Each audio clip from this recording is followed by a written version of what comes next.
दोस्तों, lab assistant 2026 का exam हो गया। जब से स्टूडेंट का एग्ज़ाम हुआ है मेरे पास बहुत सारे कॉल आए, स्टूडेंट के मैसेज आए, सर आप बताइए कि पेपर कैसा था, कट ऑफ क्या जाएगी। तो मैं कभी इस मामले में जल्दबाजी नहीं करता हूं, क्योंकि पेपर इजी या टफ मॉडरेट हमें लगने से मतलब नहीं है, स्टूडेंट का क्या रेस्पॉन्स होता है हम उसके बाद बताते हैं। तो मैंने 2 दिन में बहुत सारे स्टूडेंट जो डॉक्टर मेहता क्लासेस से जुड़े हुए हैं ऑफलाइन ऑनलाइन लैब असिस्टेंट के अंदर, हमने उनसे पूछा और उसके बाद पेपर हम सोल्व कराया। तो हमने उसके बेसिस पे मैं अपना 20 साल का एक्सपीरियंस बता रहा हूँ कि पेपर किस तरह का था और क्या एक्सपेक्टेड इसकी कट ऑफ हो सकती है। हालांकि मैं अभी आपको केवल एस्टिमेट आइडिया दूंगा, थोड़ा और अधिक हमारे पास इंफॉर्मेशन डाटा स्टूडेंट का आ जाएगा तो और अच्छे से आपको हम कैटेगराइज वाइज बता दिया जाएगा। क्लियर? तो आज थोड़ा सा हम एनालिसिस करते हैं जिससे थोड़ा स्टूडेंट को लगे कि वो बॉर्डर पे है या सेफ है या डाउनवर्ड है, वो उनको पता चल सके। क्लियर? ओके। तो यहाँ पर अगर हम थोड़ा सा सोचे कि पेपर इजी था, मॉडरेट था या हार्ड था, तो हार्ड तो बिल्कुल भी नहीं था, इसको हटा देते हैं। इजी या मॉडरेट की बात करें तो इस एग्जाम के अंदर 3 चीजें थी। आपका जो सेकंड आपका एलए का साइंस का पेपर था, क्लियर? उसके अंदर फिजिक्स के अंदर टोटल 33 क्वेश्चन आए थे। उसमें से केमिस्ट्री के अंदर टोटल 33 क्वेश्चन आए थे और फिजिक्स के अंदर 26 क्वेश्चन थे और बायो के अंदर 41 क्वेश्चन थे। क्लियर? ओके, ये आपका 100 क्वेश्चन का एनालिसिस है। केमिस्ट्री की बात करूं तो 33 में से 33 एक भी क्वेश्चन टफ नहीं था, सारे के सारे इजी थे। फिर भी स्टूडेंट वहां एग्जाम टाइम में जब देता है तो उससे मिस्टेक होती है, डेफिनेटली होती है। क्लियर? तो 33 क्वेश्चन इजी थे ही है, क्लियर, लेकिन फिर भी मिस्टेक होती है। क्लियर? तो इसको मैं बिल्कुल इजी नाम दूंगा। फिजिक्स की बात करें, केवल 2 क्वेश्चन ऐसे थे, एक एनर्जी वाला और एक जिसके अंदर 2 लेंस के बीच की लेंथ निकालनी थी। उन 2 अप्लाइड क्वेश्चन को छोड़ दें तो बाकी 24 इजी थे। क्लियर? तो इसमें से 24 क्वेश्चन जो थे वो क्या थे? इजी थे और 2 क्वेश्चन ऐसे थे जो हार्ड थे। क्लियर? ओके, यानी मॉडरेट लेवल के थे लेकिन उसको हम हार्ड मान सकते हैं क्योंकि 2 लेंस के बीच की जो डिस्टेंस वाला था वो क्वेश्चन इजी था लेकिन वो वहाँ एग्जाम में नहीं किया जा सकता, उसमें कैलकुलेशन थी, तो वो ऑलमोस्ट स्टूडेंट ने छोड़ा होगा। हालांकि मैं तो आपको सोल्व करके यूट्यूब पे बता ही रहा हूँ। क्लियर? लेकिन मैंने क्या कहा, हमारा यहाँ पर करना और एक स्टूडेंट का वहाँ एग्जाम के समय में करने में बहुत फर्क होता है। वहाँ स्टूडेंट के पास टाइम लिमिटेड होता है, उसके बाद प्रेशर होता है, उसे फिजिक्स केमिस्ट्री बायो सारा पेपर करना होता है, तो उन सब चीज़ों को ध्यान में रख करके ही हमें बताना पड़ता है। क्लियर? तो यहाँ पर और बायो की बात करें तो बायो के अंदर 41 क्वेश्चन में से 10 क्वेश्चन जो थे वो मॉडरेट ओके टू हार्ड मान सकते हैं, लेकिन बाकी जो 31 क्वेश्चन थे वो बिल्कुल इजी थे। क्लियर?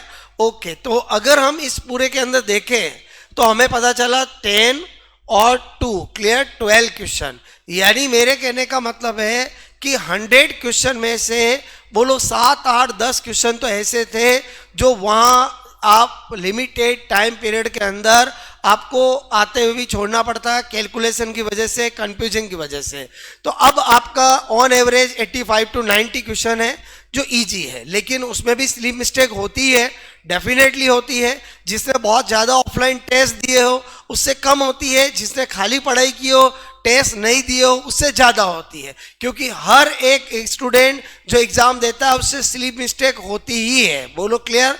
अब मेरे कहने का मतलब है इन सबको देखे तो पेपर ऑलमोस्ट इजी था, कुछ क्वेश्चन हम मॉडरेट मान सकते हैं, तो ऑल ओवर हम पेपर को इजी ही बोलेंगे। लेकिन फिर भी मैंने क्या कहा, क्वेश्चन स्टूडेंट से स्लिप मिस्टेक से रॉन्ग होते हैं।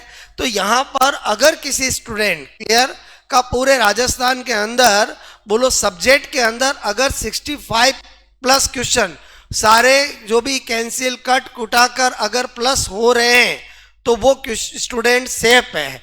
मेरे कहने का मतलब अगेन सुनिए, अगर किसी स्टूडेंट के 65 क्वेश्चन बोलो आपके जो आपने अटेम्प्ट किए उसमें नेगेटिव को कट करके अगर अबव हो रहे हैं तो बिल्कुल सेफ है, क्योंकि पेपर इजी होते हुए भी वह एग्ज़ाम टाइम के अंदर बहुत सारों को बोलो पढ़ने स्लो उनका रहता है, इस वजह से उनको पेपर बड़ा लगता है। हालांकि क्वेश्चन इस तरह के थे, दिखने में बड़े थे, लेकिन उनको अगर आप करो अच्छे से तो ऑप्शन ऐसे थे कि 10-10 5-5 सेकंड में किए जा सकते थे। लेकिन वो वहाँ स्टूडेंट क्या करते हैं कि बोलो एक हड़बड़ाहट में क्या होता है गलत भी कर देते हैं। क्लियर? क्योंकि नेगेटिव सबने किया है, मैंने अपने बहुत सारे स्टूडेंट से लिया है, बोलो जिस बहुत सारों के तो बहुत अच्छे भी नंबर मिल रहे हैं बन रहे हैं, लेकिन ऐसे कम है। तो अल्टीमेटली मैं यही कहना चाह रहा हूँ कि अगर सब्जेक्ट के अंदर किसी स्टूडेंट के 65 प्लस क्वेश्चन बोलो आपका प्लस बन रहे हैं कट कटा के, तो वो जनरल कैटेगरी के अंदर डेफिनेटली वो सेफ है। अदर कैटेगरीज में और कम हो जाएंगे, वो मैं आपको अभी 2-3 दिन में जैसे ही मेरे और बहुत सारे स्टूडेंट के मेरे से संपर्क होगा और उनका हम रिव्यू लेंगे तो उसके बाद हम बेटर बता पाएंगे कट ऑफ के लिए। लेकिन मैं आपको अभी बता रहा हूँ कि अगर किसी स्टूडेंट ने पेपर के अंदर 65 बोलो क्वेश्चन माइनस मार्किंग करने के बाद भी उसका प्लस में हो रहा है तो डेफिनेटली सेफ है। क्लियर? ओके, तो आई होप आपको सब्जेक्ट का मैंने बताया। जीके भी इसी तरह से बोलो मॉडरेट ही था, बहुत ज़्यादा टफ नहीं था। अगेन जीके में भी अगर किसी स्टूडेंट के 55 प्लस 50 क्वेश्चन अगर हो रहे हैं तो डेफिनेटली उसको कोई दिक्कत नहीं आएगी। बोलो क्लियर? क्योंकि अभी बोर्ड ने थोड़ा सा पैटर्न चेंज किया है, पेपर पूरा अकॉर्डिंग टू सिलेबस दिया है, कोई आउट ऑफ सिलेबस कुछ भी नहीं है। बायो में जरूर 1-2 क्वेश्चन उन्होंने लेवल के दिए हैं, लेकिन जो स्टूडेंट सेकंड ग्रेड की तैयारी करते हैं, जो फर्स्ट ग्रेड की तैयारी करते हैं, उनको वो क्वेश्चन भी इजी लगे होंगे। लेकिन लैब असिस्टेंट में बहुत सारे स्टूडेंट 12th पास होते हैं या बीएससी फर्स्ट ईयर वाले सेकेंड ईयर वाले होते हैं, तो उनको वो जरूर क्वेश्चन बोलो बायो के थोड़े टफ लगे होंगे।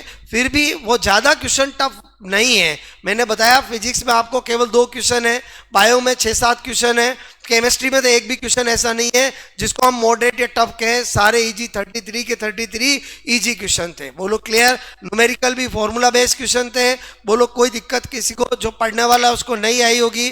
तो आई होप आपको मैंने थोड़ा सा बताया कि भाई पेपर किस तरह का था, क्योंकि स्टूडेंट के बहुत सारों का फ़ोन मैसेज आ रहे थे कि सर आप अपना ओपिनियन बताइए, तो मैंने बताया। और कट ऑफ में डेफिनेटली 2-3 दिन में कैटेगरी वाइज आपको बता दूंगा कि क्या लगभग रहेगी। ओके दोस्तों, तो अपन अगेन अपने नए टारगेट के साथ लगे रहें, क्योंकि सफलता उसी को मिलती है जो जब तक उसका अगर टारगेट है कोई गवर्नमेंट जॉब लेना, तब तक वो पहला साइन नहीं कर दे, जब तक बोलो ज्वाइनिंग लेटर नहीं आ जाए तब तक उसको बैठना नहीं है, उसको लगातार मेहनत करते रहना चाहिए, तो उसको सफलता मिल ही जाती है। ओके दोस्तों।